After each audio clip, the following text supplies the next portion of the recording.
Palisade Radio is brought to you by First Majestic Silver Corp., one of the world's purest and fastest growing silver mining companies. Welcome back to another episode of Palisade Radio, and returning on the show with us today is a favorite of our listeners, Mr. Gerald Celente, publisher of the Trends Journal. Gerald, welcome back to the program. Oh, thanks for having me back.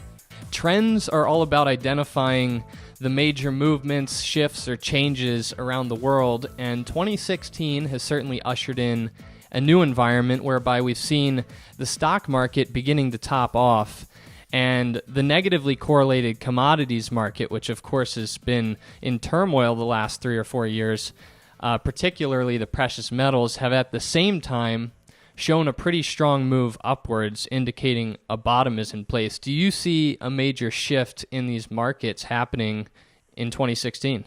Well, on the gold market, the precious metals, it's interesting. It's gold is up probably about 18% since the start of the year, while most other commodities, well, they're going up now, but mostly down. I mean, oil's moving up, but that's really based upon whether or not they could keep production where it is and not put more oil into the market. So it has really nothing to do with the fundamentals of the economy. It has to do with manipulation. On the equity market front, I mean, just look what's going on. I mean, earlier this week, the World Bank downgraded world growth. Then the IMF came out again, keeps downgrading growth potential. There's a global recession going on, and people don't want to call it what it is. The markets are being juiced up, the equity markets, by negative interest rates and zero interest rate policy or thereabouts. And you look in the States, for example, you're looking at the equity markets, they're buying up stock buybacks at about the tune of $60 billion a month. So the equity markets have gone up because of the stock buybacks, which is unprecedented at this level because they're borrowing the money for nothing, and merger and acquisition activity. End of story. And these are the facts. In the States, 95% of the wealth created since quantitative easing and zero interest rate policy began back at the Great Recession has gone to 1%. And when you look at real wages and earnings in the States, the middle class is now a minority, and 51% of the people are earning under $30,000 a year. So there is no recovery.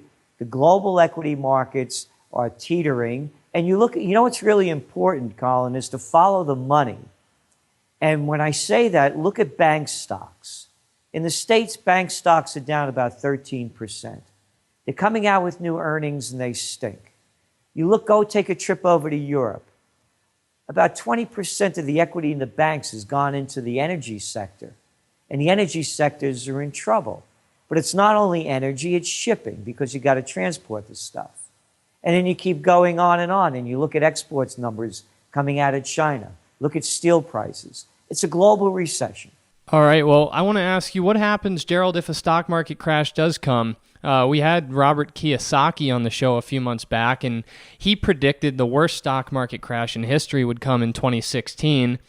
I don't know if that will be the case, but certainly the Federal Reserve cannot sit idly by watching as all their hard work comes crashing down. Well, here was the cover of our Trends Journal for the winter edition. Came out, actually reported it first in December, the panic of 2016. And the Federal Reserve can't do anything anymore other than more quantitative easing. Zero interest rate policy is not working. Neither is quantitative easing. Take a look over in the European Central Bank. They increased equity buying, bond buying, not only government bonds, but they're buying corporate bonds. That's called the merger of state and corporate powers. And back in Europe, Mussolini called it fascism. They just increased it from 60 billion euros a month to 80 billion. Yet you still have Europe, barely growing, and most of the southern countries are really in recession. So there's nothing really that the Federal Reserve can do anymore other than shoot blanks. And of course, they will try something. They come up with new schemes undreamed of. I mean, here we are talking negative interest rates. I mean, in the history of the world, there's never been such a thing. They're making this stuff up as they're going along. And who does it hurt? It hurts we, the little people. Because as I mentioned, all that cheap money allows stock buybacks and mergers and acquisitions so the big could get bigger, fatter, and filthier rich. Where does it hurt the people? How about pension funds? How about savings accounts? You have nowhere to put your dough anymore because they're paying you nothing, or you have to pay them to keep it there. So going back to the crash, yeah, there's a strong possibility of a crash, and that's why we're bullish on gold. And our forecast for gold is this. Gold needs to move to $1,400 an ounce. That means it has to stay strong above the 1270, 1280, 1290 mark to move into the 1300 level.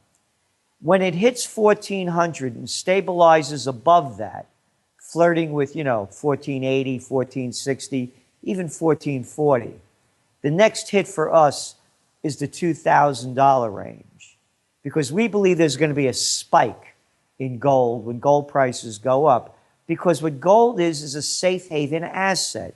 It has since the beginning of the written word, and it's not going away because Warren Buffett doesn't like it.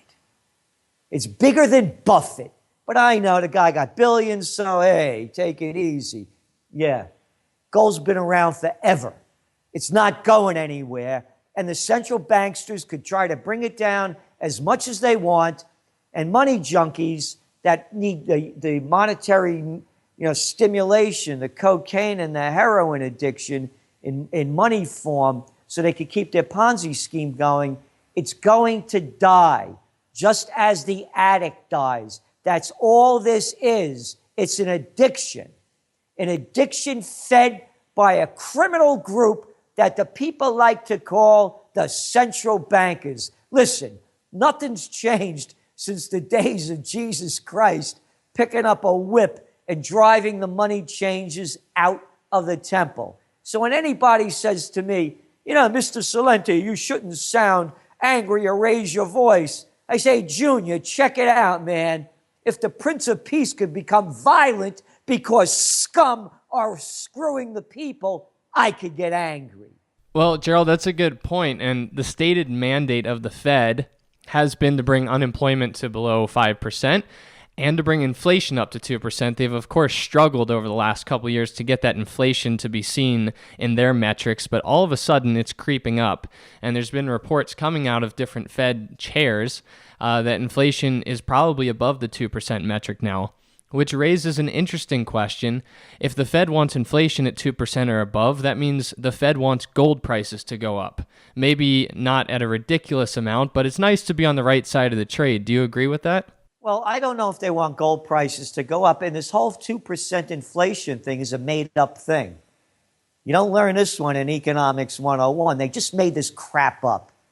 It's a deflationary cycle because the cost of everything is going down in terms of raw materials. The cost of living is going up. They're rigging the CPI numbers. It started under Slick Willie Clinton. So if you were buying steak and you can't afford steak, and now you're buying ground beef, you're still buying steak. In their minds, there's been no inflation.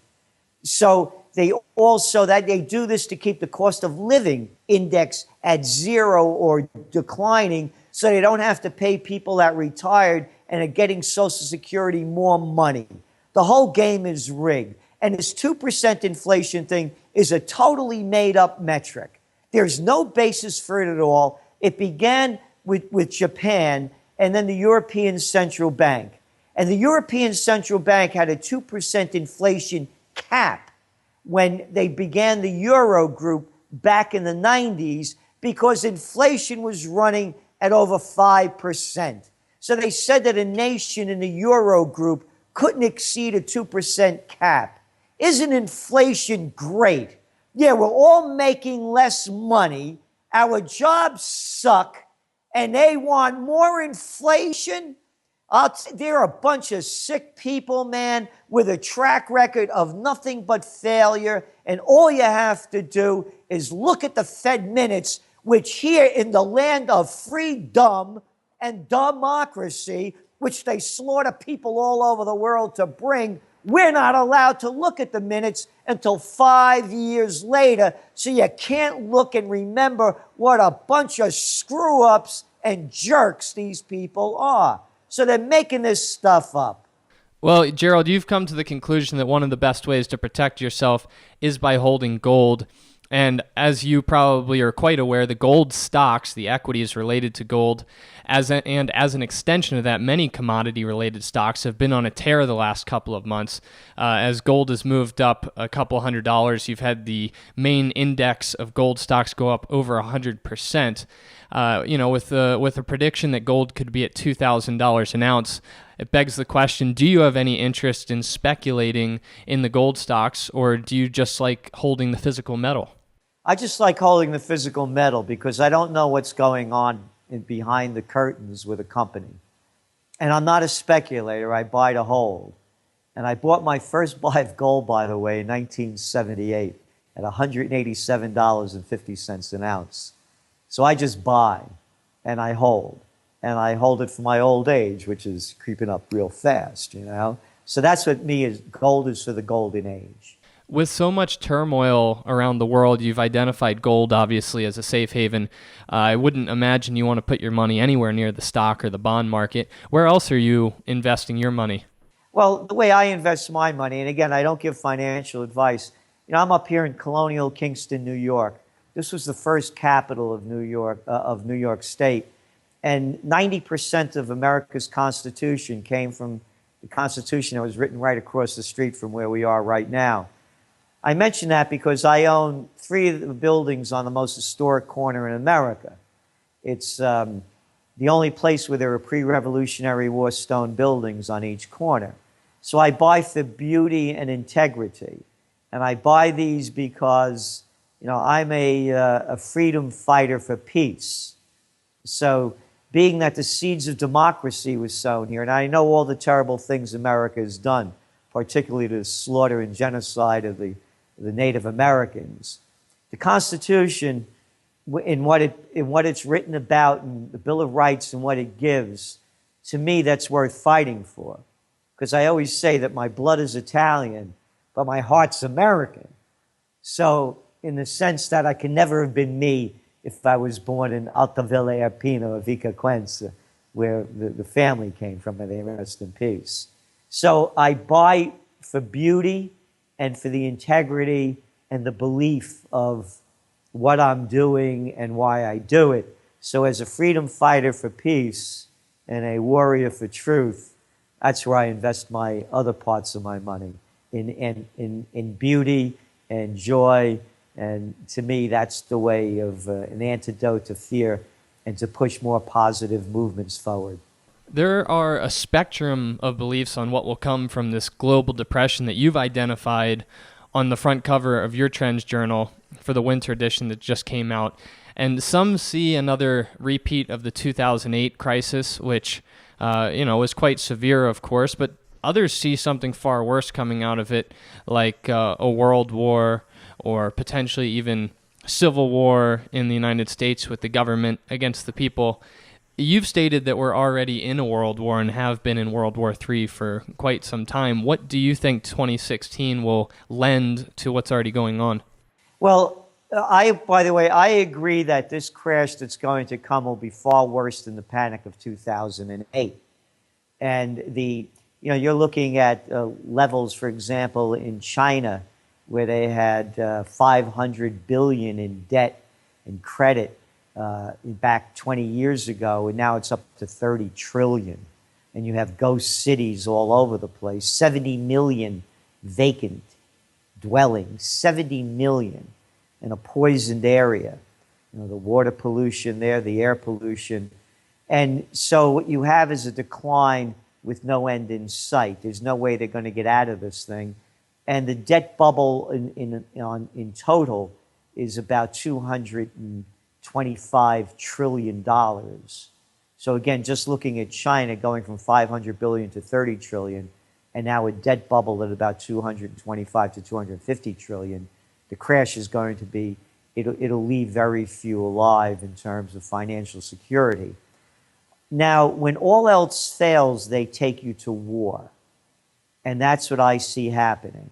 And you can see how easily it happens. Look what happened in France when they had the terror strike. All of a sudden, bam, there go your rights. And now you got soldiers walking around everywhere. Same thing in Brussels. Same thing in the United States. If we have a terror strike in the United States, false flag or real, they'll blame another country just like they did Afghanistan. You know, most Americans still believe that Saddam Hussein was responsible for taking down 9/11, taking down the trade towers, the Twin Towers. And he had, of course, nothing to do with it. So they use war to get your mind off a terrible economy. And that's what I believe is going to happen. When all else fails, they take you to war. And you look at the United States. I mean, here we have a Nobel Peace Prize winning president that starts the Libyan war, overthrows a country, a sovereign nation that did nothing to us, destroyed the entire country. It's created radicalism. They're still fighting in Iraq, over 1 million dead. So it'll be very easy to start a war. All you have to do is start screaming that they're selling ISIS down in Washington, and everybody will be up in arms. Again, one terrorist strike is all it takes. Well, the United States has our police force so entangled around the world, and we're, of course, on the ground in probably around 100 countries, but we're actively at war in a few of those in the Middle East. Have you identified if the war would continue in the Middle East, or have you located places maybe in Asia or Europe that we could end up battling against if this 2016 depression hits and gets worse? Well, one of them is, you were talking also, to answer your question, I didn't, about civil war in the United States. Yes, you're seeing it already heating up, and it's going to have racial overtones as well. So again, when people lose everything, as we used to say in the Bronx, when people lose everything and have nothing left to lose, they lose it. And that's what, you get. Look, if you were an Iraqi or you were Afghan, and a foreign nation came in and destroyed your country, killed everybody that you love, nobody's left, your country's destroyed, you're in your 20s, all you've known all your life is destruction. You think you'd become radicalized? Now bring that home. Everybody, why do you think Trump and Sanders, not why do you think, why everybody knows. The reason people are going to both of them is because they're anathema to the system. They're the antithesis of it. And that's why it's ready to explode. At home, abroad, I would suggest two places to look at. One, Saudi Arabia. By the way, they just got their credit rating downgraded by Fitch. They need oil at $100 a barrel to break even, and now they're murdering people all over Yemen, and they're expanding of course, they're very responsible for what's going on in Syria as well. But their economy's going down, as are other countries in the Middle East, these so-called royal nations. You know how they got kings, right? A princess kissed a frog, and the frog became a king. They're dictatorships. They're ruthless monarchies, the beheaders in chief. And then you have the guy over there in Turkey, but I don't want to say anything bad about him because this guy over there in Germany, a comedian, they're ready to bring him up on charges for saying that the premier, he did a skit, a comedian, that Erdogan over there was having sex with sheep. Yeah, so that's got him in trouble now, and the German government may actually prosecute him. So, going around the world, Turkey is in decline, way overexpanded. They're moving into Iraq. They're moving into Syria. They're killing the Kurds. Oh, I can't say that. They're shooting militants. That's it, yeah. And when bomb drops on innocent people, it was collateral damage like the United States does, so it's okay. The other big one to watch is Ukraine. That little boy, Yatsenyuk, all you have to do is go on YouTube, put Victoria Nuland in there, and Jeffrey Pyatt, our ambassador to Ukraine, and people might remember that cell phone intercept that they got when she was telling Pyatt, when they were overthrowing the democratically elected government of Yanukovych, that they wanted, their boy was Yats. Yeah, Yats, a little boy, the rabbit. This cat's out now. Poroshenko just got involved with the Panama Papers. He's hiding his dough over there. His popularity rating now is below 20%. They're deep in debt. They need another $17 billion from the IMF, and they're not going to give it to them. So what's going to happen? The explosion in Ukraine, and you know what will happen? They'll blame the Russians. And you're already seeing NATO build up on the Russian borders and more in Ukraine. You're seeing Poland become more and more antagonistic toward Russia. So they won't blame it on the people that caused the coup, the United States and Germany. No, they'll blame it on Russia. So that's the other hotspot. So the three hotspots for world war are the Middle East, of course, Turkey involved in that, and now Ukraine. What goes on in Somalia, Congo, those places, although they're slaughtering people in Mali, and the United States and their allies are involved in that, people don't care about that. Their skin's too dark down there. They don't rate a high rating on the. You could kill them, they don't count. They don't count as much as. Oh, look, they just bombed a market over there in Yemen. Yeah, it killed 119 people. Those 119 dead Yemeni civilians don't count for one dead Frenchman, one dead European, or one dead American. So that's where it's going. Because with the hypocrites that the prostitutes, these little boys and girls with just disgusting human beings, like, well, they're prostitutes. They get paid off to spread propaganda and lies. They frame the stories that they want. So what goes on in Africa won't count that much. And by the way, a big problem also in South Africa because of the mining, the raw material prices down, as in Brazil. That's the other one. Brazil's ready to go, Venezuela. So you're looking at, it doesn't have to be one big explosion. It could be an implosion. Venezuela's on the cusp, and so is Brazil. And Brazil's now in a recession, the worst that they've had in 100 years. It's not going to get better because so much of the raw materials, between 40 to 45%, are gobbled up by China, which is now can't eat any more raw materials. Matter of fact, they're pushing out steel and they're driving down the prices because they have so much overproduction. All right, Gerald, well, let's move on to the elections. What a comedy it's all been. You've got Hillary leading on the Democrat side and almost certain to clinch the nomination, but Bernie's given her a good fight. And then you've got Cruz versus Trump on the Republican side, and Trump is looking less likely to clench the required 1,200 or so delegates needed, meaning a contended convention could be in the cards. What do you think is going to happen with the result of the elections here? This was our Trends Journal a year ago. Liars, cowards, freaks, and fools, welcome to the presidential reality show. That was 2 months before Trump, a real reality show champion, threw his hat into the ring and became a contestant. We see it going like this. A Clinton-Sanders ticket. Hillary Clinton has very negative ratings and personality. And what Bernie Sanders is doing, he's playing the Obama card, even to the level where his campaign slogan mirrors Obama's. Change you can believe in. If you could change, you could believe in from Obama. I got a bridge in Brooklyn I could sell you. And Bernie's selling the same BS with a future to believe in. But he's winning over the millennials.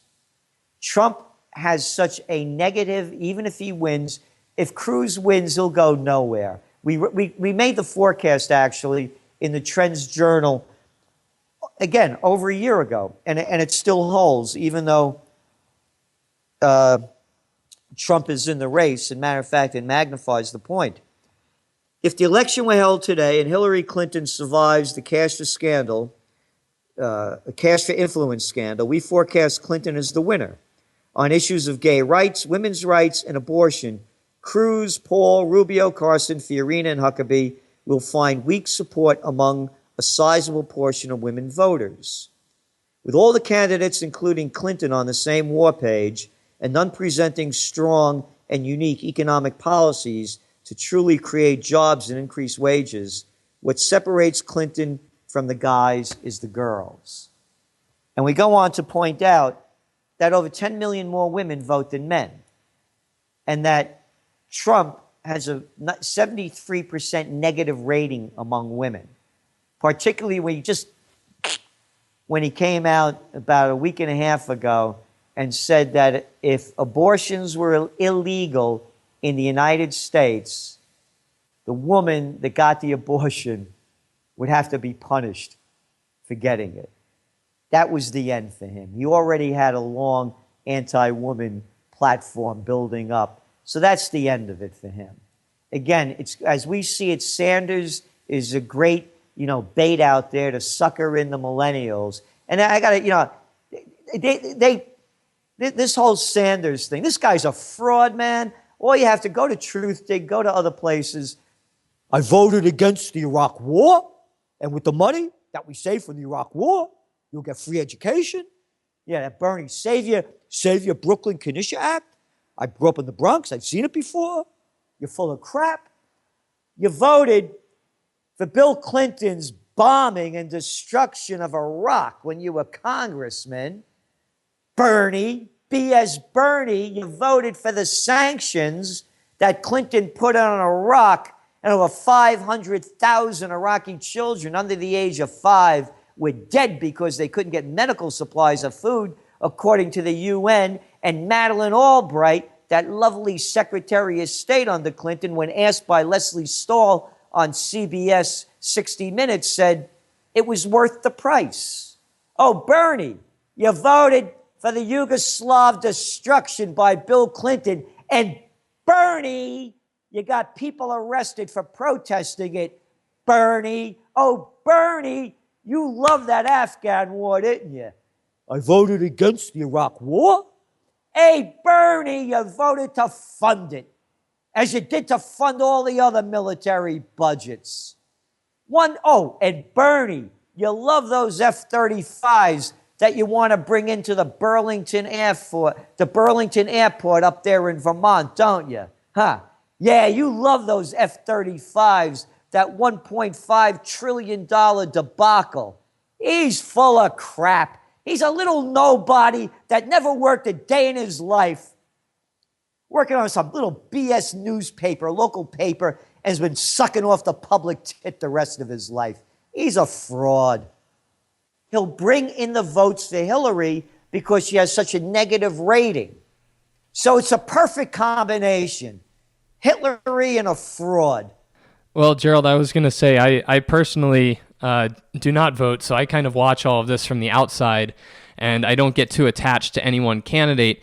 But, as much as a populist as Trump is and a self-interested, pompous jerk, it's kind of fun to watch him make a total joke of the political system that has become, democracy in the United States. Is there not some part of you that loves watching what Trump is doing? I'm delighted that Trump got into the presidential reality show. He showed what a fraud the whole thing is, and look what he did to the, quote, party. He left it in shambles, the Republican Party. There's nobody there. The Republican elite. What elite? Look at these little boys and girls. What? Mitch McConnell? Lindsey Graham? McCain? What was that guy? Paul Ryan? Didn't that guy Paul Ryan play Eddie Munster, on Munsters? I mean, they're a bunch of nobodies. So Trump, I love what Trump did in terms of showing what a whole fraud this whole system is. All right, Gerald. Well, I really appreciate you always coming on the show and sharing your insights and the trends you've identified. If you don't mind, if you could take a few seconds to share different places that our listeners can go to find your content and subscribe to the Trends Journal moving forward, that would be great. Yes, trendsresearch.com, trendsresearch.com. And not only do we have the Trends Journal, we also put out a Trends Monthly, a Trend Alert each week. We have Trend in the News broadcasts each weekday night. And, we put our money where our heart is. We also launched OccupyPeace.us. Go to that site as well, OccupyPeace.us. And it's a movement to honor the Founding Fathers, beginning with George Washington, who opposed foreign entanglements, and the world was at war big time back then, as well as Madison, Adams, Jefferson. All the Founding Fathers were against foreign entanglements. Close down those bases overseas, secure the homeland, put the troops to work rebuilding our third world infrastructure. Do you know, Colin, that the United States, when adjusted for inflation, has spent more money, quote, rebuilding Afghanistan than we had with the Marshall Plan after World War II? So, trendsresearch.com, we're trying to do our most in our fight for freedom, for peace, and the truth in trends. All right. Well, Gerald Celente, everybody. He's the publisher of Trends Journal. You all know who he is. Gerald, thank you so much for coming on the program. Thank you, Colin. Think you understand the junior mining sector, and you think that the participants in the mining sector, junior mining sector, are good people and kind people, hit the bid. And the world is always going to need raw materials. It's going to need copper and gold and nickel and so forth. Totally destabilized. Hey, troll, did you hear what's going on in Yemen? Or are you too stupid?